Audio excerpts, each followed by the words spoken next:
that dial looks like some of those Rose engine dials that they made years and years ago, but obviously it's made with modern technology. One of the other things I did was build a tiny little... It looks like a bomb, a pressure chamber. Yeah, so we didn't make $500,000 on Kickstarter, but we decided to do the decorated rotors anyway. Hey everybody, welcome back to Custer and Wolfe Building a Watch Company. I'm RT. And I'm Tyler. And today we're going to start off with a question like we sometimes do. The question we're getting all the time right now is about our new brand, Colorado Watch Company. And the question is, what if I missed your Kickstarter? How do I order one? And I mean, short answer is you can't. Disappointed! And the longer answer is, Tyler and I really believe in under promise and over deliver. And the point of Kickstarter is to make a promise to build these watches in a certain amount of time that is variable. And until we have a timeline for delivery of these new watches from Colorado Watch Company to our Kickstarter backers, we don't feel comfortable taking any pre-orders outside of the orders we already received on Kickstarter. So if you missed our Kickstarter campaign, you can go to coloradowatchcompany.com and you can sign up for our email list, and you'll get emails with videos like this updating you on all the cool stuff that we're working on. And you'll have a first chance to pre-order as soon as we allow that, but it will be months, not weeks. And if you're interested in why and all the details behind it, that's exactly why we do the show. And that's about, what we're about to get into. Let's dive right in. I mean, I guess I would say, stick around for the end of the video, because if you're here and you followed Vortec for a long time, you might know that we've never gone to the Barrett-Jackson car auction. We do a lot of trade shows and events and stuff. We've never been there, but we are going next week, and we have some really cool watches, Vortec watches on the table that are auto industry related, and they're awesome. So we're going to talk about that towards the end. But we're going to start with just kind of recapping 2023, because it's January, and recapping our Kickstarter. So from most standards, 2023 was our best year ever. But how did you think last year went? It was busy. Yeah. No, we just got so much accomplished. Last year was, not only financially our best year, but productivity-wise, we got so much done. It's honestly hard to believe. Yep. We totally redesigned all of Vortec Watch Company's products. Yep. We built prototypes for the new company. We overhauled all of our organizational stuff for the assembly room, and we're getting better at using the machines. We're keeping up with production. Parts are in stock, and took a lot of work, but it's working. For sure. Yeah, I really like that, the concept of like 1% better every day, and I feel like that's what we at least tried to accomplish in 2023. I forget if it was 2020, at least when we had the conversation or when we set the goal, but we said we want to be the best in the world at pocket watch conversions, and not a whole lot of competition. But I think there's something to be said when you're competing with yourself. And I think, what you said about like, we totally redesigned the case. And we internally call it version 3. On the website, you'll just see that it looks slightly different, but it's higher water resistance. We tightened the case down on the movement. So now we have a 45 millimeter case. We have different case options now. Like this one's solid bronze. We didn't do that as much until recently.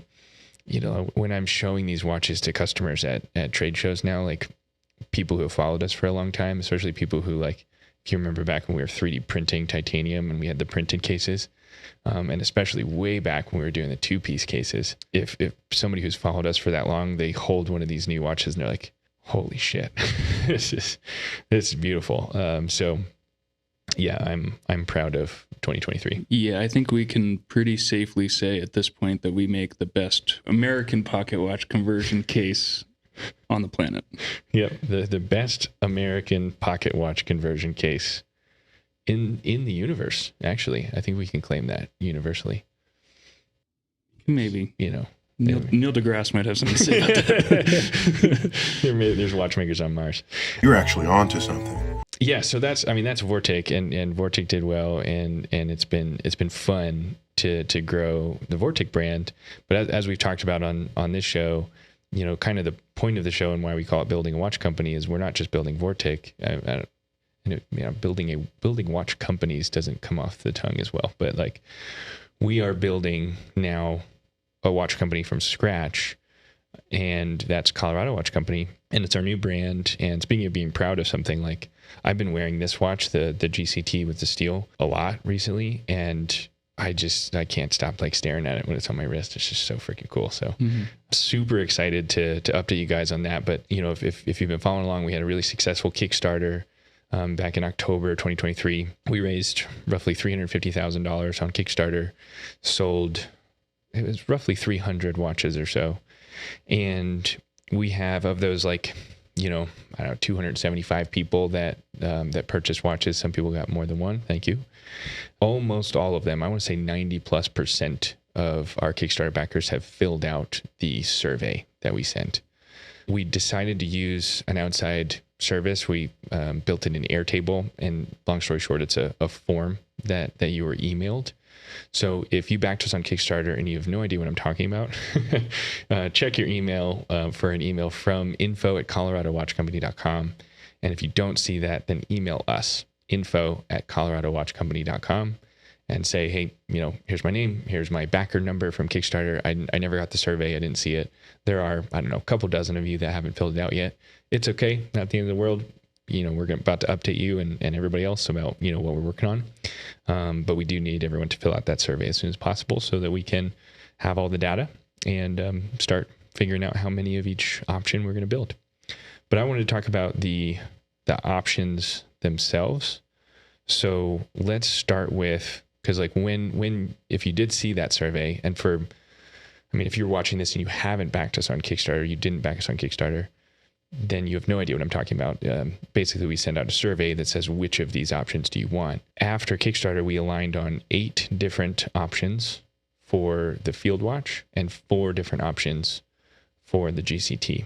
So I think it'd be fun to just kind of like talk about each one individually, and we can show you a little closer look at them on video, and you can see either what you pre-ordered on Kickstarter, or like I said, if you're not part of that, you can go to coloradowatchcompany.com and put your name on the list and, tell us which one you want. So let's start with the Field Watch. There are technically 8 options, but Tyler, I figured you could talk about the dials, because we took customers' feedback from Kickstarter, which is really why we wanted to do Kickstarter, is like just get a lot of feedback.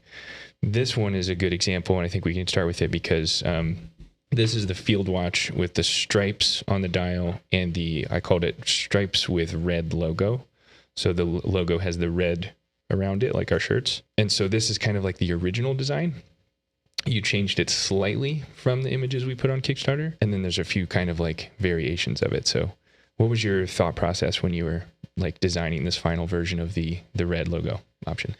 Yeah, so we ended up, there's 2 different dials, and each of those dials come in white or just plain metal. The dials that were listed on Kickstarter were just flat. They had levels, but they were just kind of flat.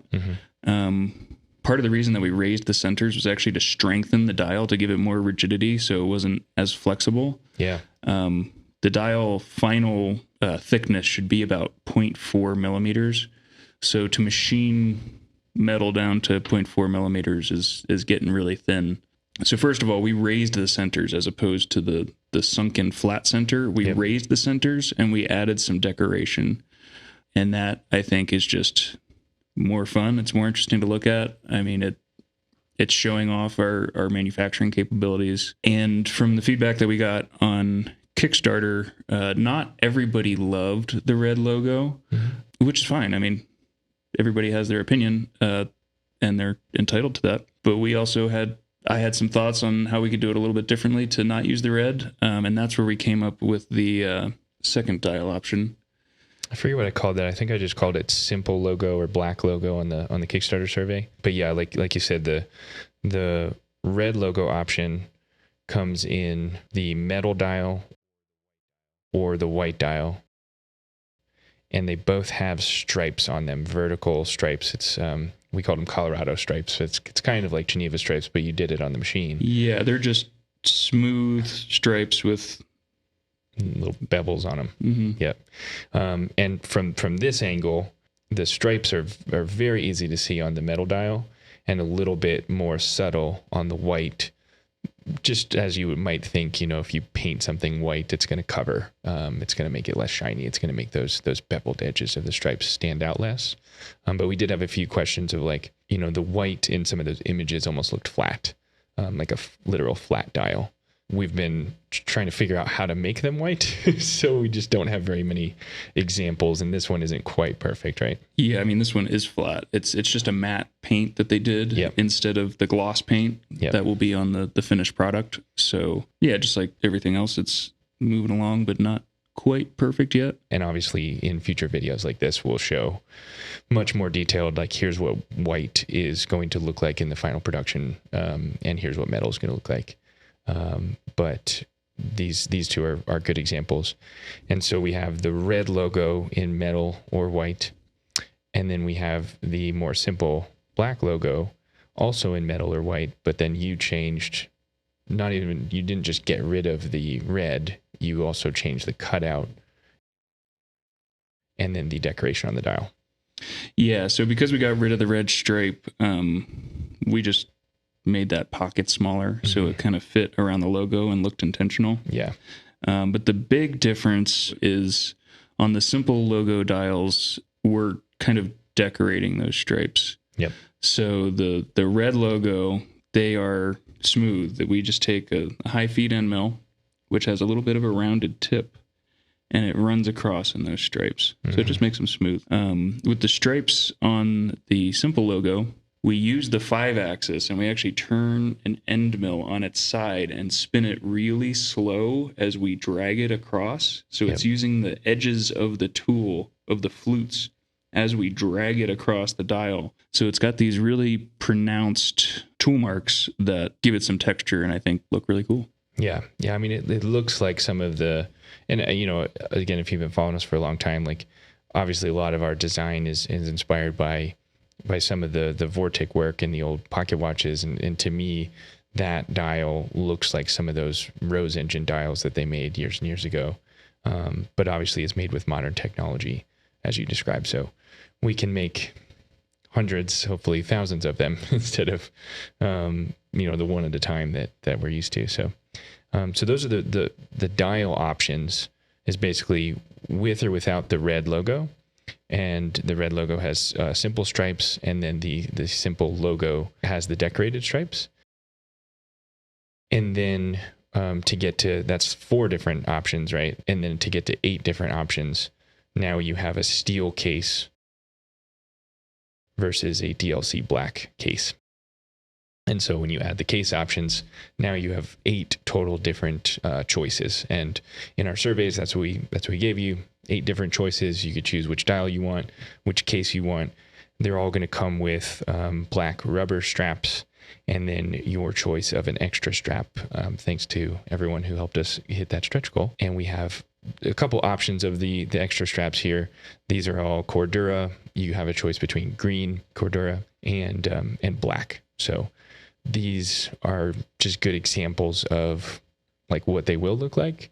But until we have one of everything, it'll be hard for us to, show you that. And obviously in a Kickstarter survey, we just kind of had to use our imagination and do the best we could and put that together to make those choices.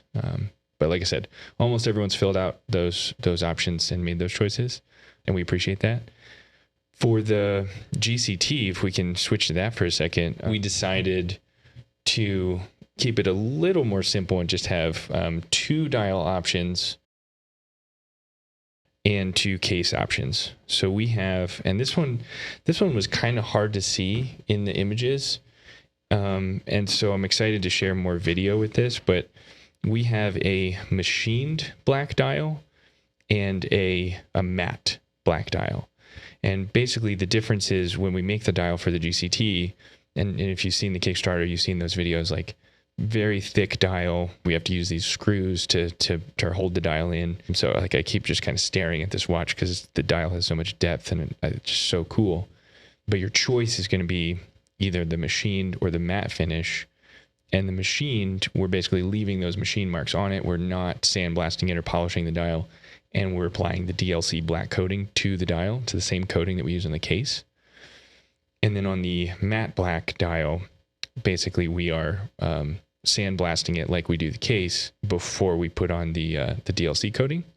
And so there's one that's shiny, like glossy, and one that's not. But on the machine dial, you can see all the machine marks on the dial. And so in conversations with people, who backed us on Kickstarter, like a few people have come to a show and seen these in person. It's a hard choice. They're both really cool. Yeah, so, I mean, the matte dial is a little bit easier to read, I would say, if you're worried about just being able to generally tell the time. Not that it's hard to read the shiny dial, but the way the tool marks catch the light can sometimes have glare on them. We're using an anti-reflective coated crystal. Even so, the matte, I would say that's one of the biggest differences, is the matte is just a little bit more legible. Yep. And it, in theory matches the outside case a little better.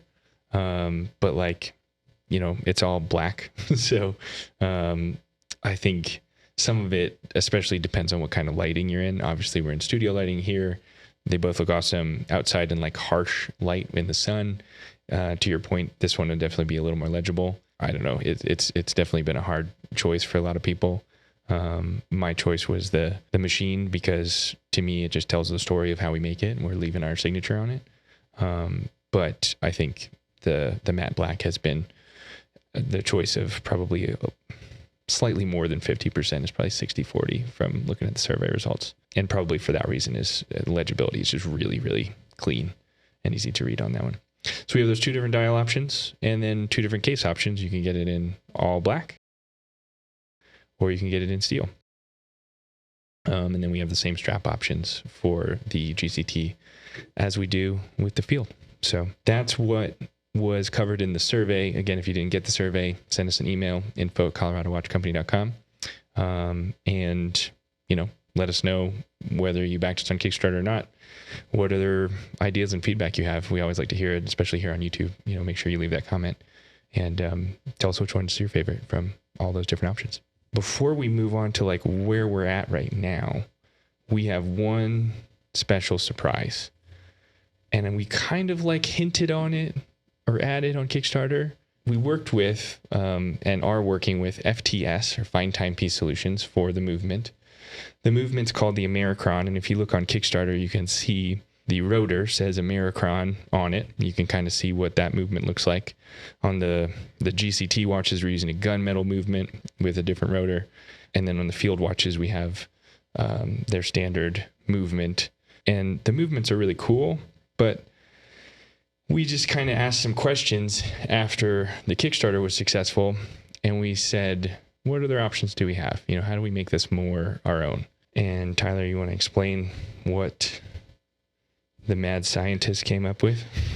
Yeah, so we didn't make $500,000 on Kickstarter, but yeah, we didn't hit that. That was our goal. We decided to do the decorated rotors anyway. After all said and done, I think it's just a really nice option. It's the same rotor, just decorated. Yeah. So if you looked at our Kickstarter or you backed us on Kickstarter, we had one of those stretch goals, like at 350,000, everybody got an extra strap. We hit that. Thank you. If we got to 500,000, we were going to offer a decorated rotor, and we didn't put any information about what that looks like or anything like that out because we weren't sure if we would hit that goal, and we ended up not hitting that goal, and that's okay. But like Tyler said, we decided to just do it anyway. And so this is our gift to everyone that backed us on Kickstarter, and it's really cool. Yeah, at first we were just going to put the Colorado logo on it. Yep. And then we asked about decoration. So then we added Geneva stripes to it, straight Geneva stripes. Yep. And then I thought, wow, it'd be really cool if that logo was gold filled. So we added that. And it also, I forget the reason why, but they are platinum plated. Yep. So we got a little out of hand with this idea. I regret nothing. The end. again, a lot of this stuff is inspired by these pocket watches that we've been working on for the better part of a decade. You look at the back of you look at this movement. This is an old Hamilton, and it's just gorgeous. I mean, especially if you compare it to the platinum plated with the gold inlay. This one is plated with gold inlay, and it's just like when you take off your Colorado Watch Company watch and you say, where it's made, how you got it, all that kind of stuff. Like, nothing against FTS and Americron, like obviously they're the only ones doing what they're doing and all that stuff, but we don't want anyone else's brand right there on the movement, and having our own is just a statement of like, yeah, this is why we did it. So platinum plated Geneva stripes with a gold inlay Colorado rotor on the back of every single one of these Kickstarter, whether you got the field watch, whether you got the GCT, no matter which option you chose. If you backed us on Kickstarter, you have to do nothing else. You don't have to pay anything else. This is just part of our gift to you, and honestly, gift to ourselves, because it's really cool. Yeah, honestly, I feel like it was like kind of the missing link to really finish the watch, to make it feel like a really complete, finished, well thought out product. Yep. And I'm just over the moon on how it actually turned out. It turned out awesome. So far, we haven't been made aware that this change will impact our delivery timeline. I know that's a question everyone on Kickstarter will be asking, and we'll keep you updated with these videos. But we tried to make choices with the movement decoration and the rotor decoration that wouldn't take any longer than what we were already expecting, and we tried to place those orders sooner rather than later. So all of those orders have been placed already last year. So again, knock on wood, but so far so good from a movement supply standpoint. And yeah, that's our surprise to you. So hopefully those of you that backed us on Kickstarter, you're excited about it. We're super excited about it. And I think that was the, like you said, kind of cherry on top, missing link. So what's next? What's your last month or so been like working on finishing up the prototyping phase, and what's the next month until we make another video going to look like for you? Well, we've been working on a bunch of stuff. I took some vacation over Christmas. we all took some time off, which was much needed after to use your word, busy last year. Yeah. But you've also done a lot of stuff in the last yeah, I drove my 91 Cherokee all the way to Pennsylvania over Christmas break, which is pretty fun. He was advised against that, by the way, just for the record. But you made it. It was worth it. Totally worth it. It was fun. Yeah. Yeah, so a couple of the big things that we've been working on, we feel like we have the field watch almost completely finalized design-wise. Mm-hmm. We've run a little bit of really small batch production, but really what we're waiting for now is feedback from FTS on those first couple cases as they assemble them. Yep. Just to let us know, is everything working? We've tested everything. They're all passing pressure with flying colors. One of the other things I did was build a tiny little... It looks like a bomb, a pressure chamber. Yeah. It's that we can pump up to 300 PSI. it looks like a bomb. It looks like a bomb. Yep. He went to Home Depot and made a bomb, but it's not going to explode. And why? So our pressure testing system just couldn't get enough force to test over 100 atmospheres, right? Yeah, so our fancy dry tester, air pressure tester, only goes up to 100 meters, mm-hmm. which is roughly 170 something PSI. Yep. And the field watch is rated at 100 meters. Yep. But we want to make sure that we're testing these watches above what we're rating them at, mm-hmm. To feel comfortable telling people the rating that we are. Yep. And I said atmospheres, we're going to use meters. So sorry. Yeah. And at FTS, they have a machine that goes up to 200 meters. But to be able to test that here, instead of having to ship things back and forth to Arizona to test, I just made a chamber. It's nothing fancy. It's not, a professional watch testing situation, but we can pump it up to 300 PSI, which is roughly 200 meters. And if you take the case out of there and put it in water and it's not bubbling, that means it was sealed and pressure didn't get in there. Yep. Because if it wasn't perfectly sealed, either the crystal would pop out as you depressurize because it matches the pressure inside of the case to the pressure outside of the case. And then as you depressurize the inside of the chamber, the crystal just pops off, or that air just needs to escape. So it'll start bubbling if you put it underneath water. Yep. I spent more time than I should have on that, but it turned out really nice. Yeah. And as soon as we have a small batch of them, then we can use their testing machine. I think we need like 5 or 10 of the exact same case. The way he described it was like some kind of comparison test where like they each get tested, but it compares the water resistance across each one of them. So we can't just test one. We need to test a small batch. And it makes sense as to why they have that machine, because they're obviously making, hundreds or thousands of watches. So they're testing a bunch at a time. So that's why they use that. And these are all the joys of making more than one of a kind things, like now that we're trying to make hundreds, there are, these things that keep popping up. It's like, okay, well, here we go. This is how we got to try it. The good news out of all of that is we think we can rate these, and I forget how much we shared in our last episode, in our last update, but we believe we can rate the water resistance of these higher than we did state on Kickstarter. So, ideally, you'll be able to do basically anything you want in one of these watches. They're not dive watches, but like we're getting pretty darn good at water resistancy. Pretty awesome. Yeah, we've now tested both cases, both the field and the GCT, in our rudimentary pressure tester. They both passed 100, no problem, on our nicer tester. And in our rudimentary tester, it seems both are passing 200. Yep. The plan is to rate the field at 100 meters and the GCT at 150. And the reason we're rating the GCT higher is because it has a screw-down crown. Yep. On this field watch, if you bump this crown, just put pressure on that crown, the O-rings are decompressing on one side. Yep.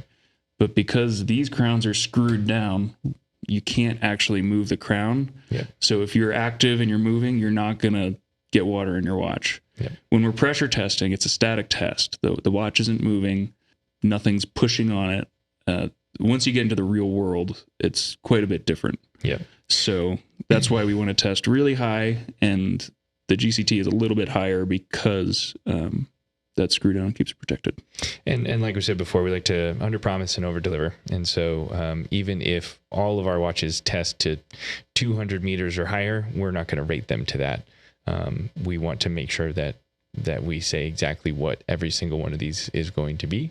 And we can always ease into future projects and products that have higher water resistancy if, that's where we decide to go with the company. But obviously compared to other, similar price point and similar quality watches, we're really proud of those numbers. And the next test and the next phase is making more than just a handful of them and, making hundreds, not one-offs and two-offs. So keep you posted on that.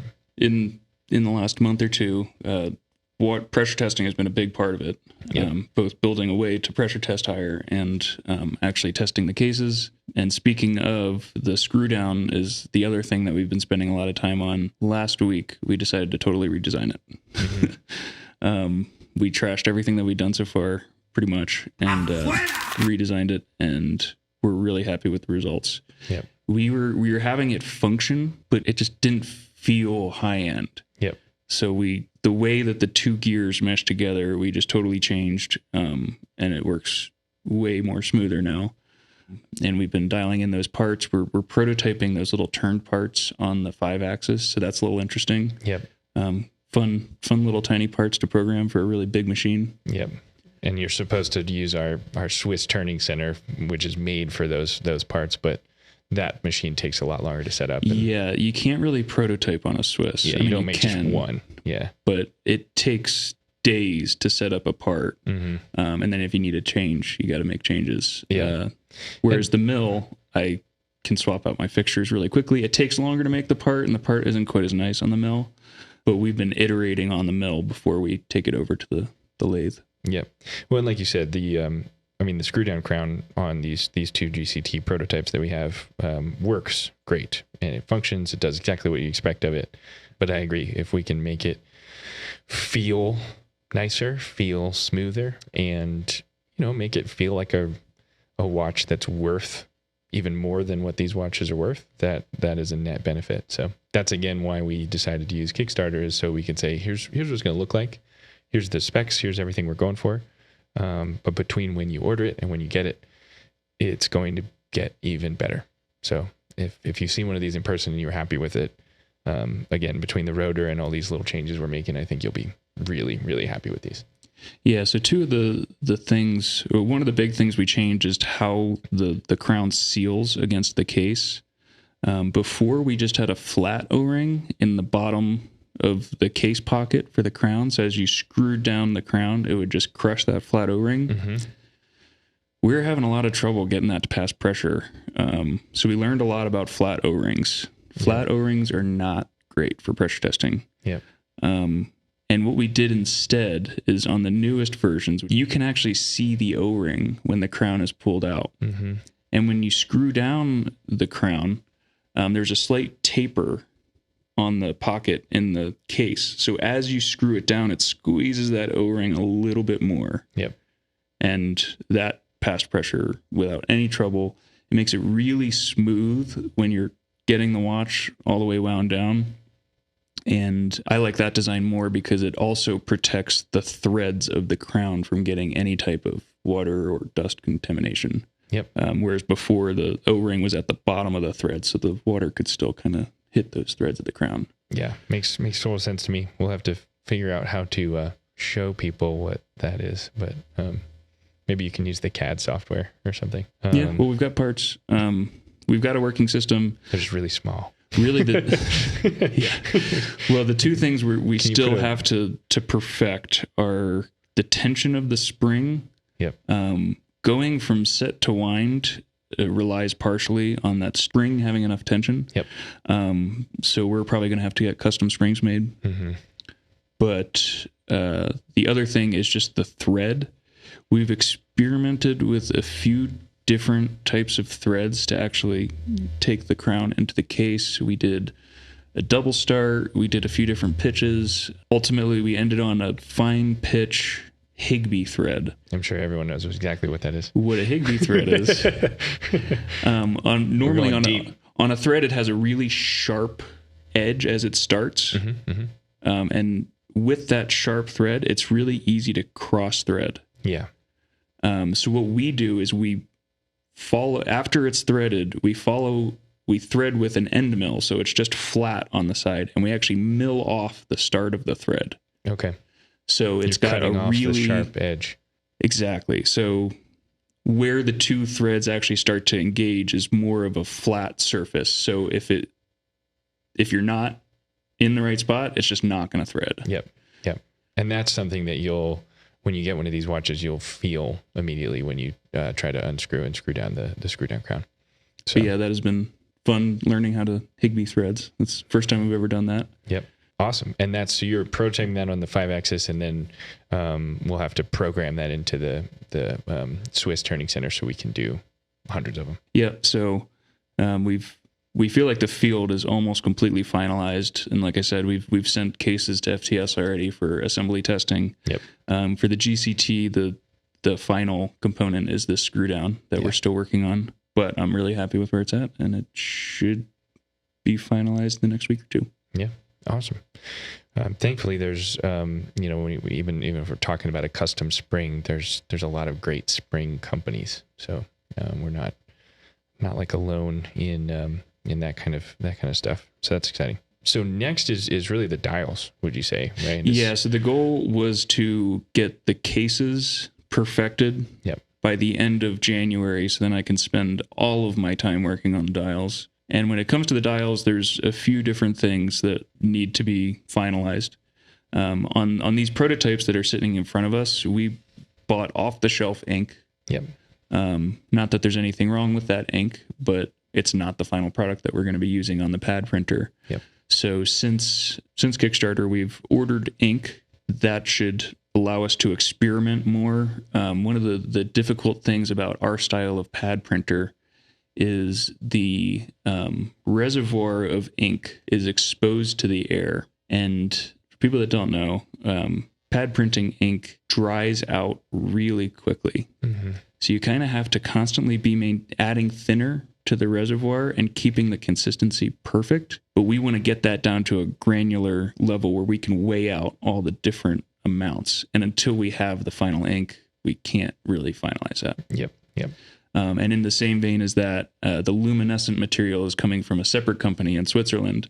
And we haven't pad printed any luminescent material yet. We have experimented with hand applying lume on a couple of those field dials, but just getting the correct lume ordered that matches the hands, and then just learning a little bit more about applying that lume to the dial it's just something we've never done before. Yep. So for the field dials, they're using BGW9 blue lume, which is pretty straightforward, and they just have lume in that little triangle at the 12 o'clock indice. Yeah, which looks awesome. I love the ones that have the lume. Super cool. And that's fairly easy, but on the GCT, we are luming all of the printed. Yeah, everything you see that's printed is going to also be lumed. All the numbers, all the indices, the branding, everything. Yep. And the vintage radium is not quite as standardized as the BGW9 that we're using on the field. So we actually we're waiting for a catalog from Switzerland to try and match the glow as close as possible. Yep. What we did is shipped the hands that we got produced that have the vintage radium from FTS to our ink company. And the company that makes the ink is going to match the color of the ink to the hands. Yep. And then the lume is actually a powder that we buy, and it gets mixed into a clear gel ink type stuff, and then that gets printed on top of the numerals. Mm-hmm. And you told me at one point that that powder for the lume is more expensive than gold by weight. That's what I understand. Which is exciting. Yeah, I mean we're buying like this much of it at a time. We don't need that much, but it's like this much will last you 8 months or something. Right. Yeah, but it's still like it's not something we can't go to Sherwin-Williams and get a color match real quick.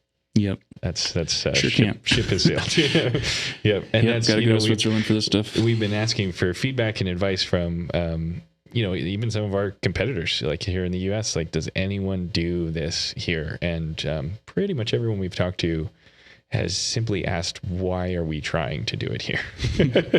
So it's a journey, and it's going to be really exciting. But we know we can do it, and obviously next video we'll update you on how that's going, and hopefully Tyler still has as much hair as he has right now.